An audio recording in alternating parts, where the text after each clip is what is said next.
les assises nationales sur la qualité de l'éducation. Et échéance objectif millénaire qui va prendre fin en 2015. Et nous avons un plan opérationnel là qui fixe déjà des objectifs d'une école fondamentale et obligatoire à l'horizon de 2020. Mais comme nous connaissons, nous ne pouvons pas parler de accès sans ne pas parler de qualité. C'est vrai que dans l'effort que le gouvernement a déjà fait, à travers le PSUGO, il y a des dispositions qui déjà prend pour aller vers l'accès, faciliter l'accès à beaucoup plus d'enfants. Mais maintenant, le gouvernement il fait un virage, et comme ça a parlé depuis 2 ans, vers la qualité de l'éducation. Vers la qualité de l'éducation, qui ça a fait en termes d'apprentissage, et qui ça gagne, qui ça a recevoir, et qui compétences Timoun ça supposé gagner. Alors, assise ça yo, comme nous bien dit, assise ça va organiser dans la période 8 au 11. Cependant, le ministère prévoit organiser des assises régionales. C'est-à-dire nous avons 10 directions départementales et dans ces 10 départements, le ministère il va gagner pour organiser des assises régionales et c'est feuille de route produit qui va sortir dans l'assise régionale qui va gagner pour discuter davantage dans l'assise qui va gagner pour gagner lieu dans la période 8 au 11. C'est qui ça qui va gagner pour poursuivre, qui ça le ministère va poursuivre dans l'assise ça yo? D'abord, c'est arriver à un projet de pacte, alors un projet d'observatoire national sur la qualité, pour la qualité.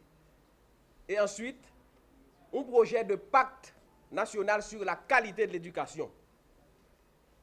Et également, arriver à un élément de feuille de route en vue de modernisation de l'enseignement supérieur et universitaire.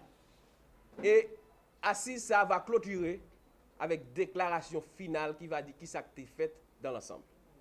Et comme nous sommes précisés, il va gagner des assises qui va faire au niveau régional à travers les 10 départements. C'est-à-dire les DDE sont dûment impliqués à travers les tables sectorielles pour que eux même bon côté par eux aller avec les représentants qui dans zone yo à mobiliser acteurs régionaux afin pour capable organiser des échanges autour de la qualité qui tout élément ça yo pour être capable de remonter vers l'assise qui va gagner lieu dans la période 8 au 11 là. De même, DDE ça va gagner pour orienter débat vers les déterminants de la qualité scolaire. Pour problème spécifique, département ça va gagner pour opposer dans la période assise ça yo.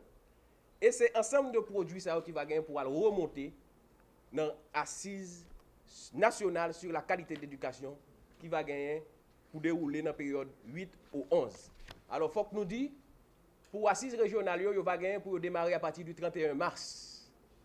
Entre 31 mars pour arriver jusqu'au 5 avril, c'est période ça que les DDE gagnent, même beaucoup de pays, pour capable organiser assise dans le niveau par Et c'est les données recueillies à partir de assise régionale, c'est eux-mêmes qui va gagner pour remonter vers assise qui va gagner pour faire dans la période 8 au 11 avril 2014.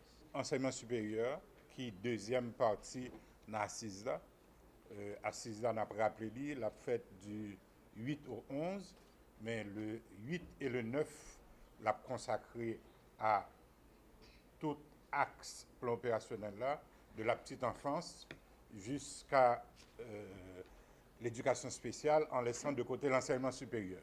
Et enseignement supérieur là, on a traité les 10 et le 11 avril. Enseignement supérieur là, nous insistons sur lui et nous avons 2 jours parce que dans le plan opérationnel, nous gagnons un objectif important de modernisation de l'enseignement supérieur. Et pour nous atteindre l'objectif ça dans le plan opérationnel là, il y a un bon effort qui fait déjà.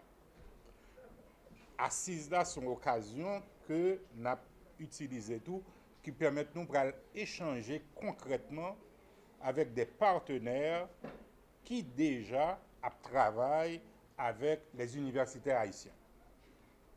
Donc, nous avons près d'une 50aine de professeurs étrangers qui sorti en Europe, aux États-Unis, en Amérique latine et dans la Caraïbe, qui viennent discuter, qui échanger avec nous. Et finalité, à nous dit bien, c'est une feuille de route, c'est des éléments de feuille de route que NAPRAL déposer devant les autorités compétentes pour nous assurer nous que la question de la modernisation de l'enseignement supérieur nous cabaler de l'avant avec.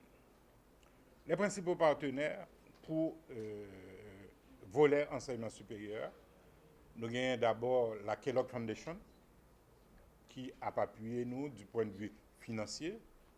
Il y a l'Agence universitaire de la francophonie, il y a la City University of New York, il y a le Conservatoire national des arts et métiers, il y a la CIDEGEF, qui est la Conférence internationale des dirigeants de facultés de gestion d'expression française, il y a l'Agence nationale de la recherche en France, il y a l'Université du Québec, gagné l'Université de West Indies, nous avons près d'une douzaine de partenaires qui sont là avec nous dans le cadre de ces enseignements supérieurs.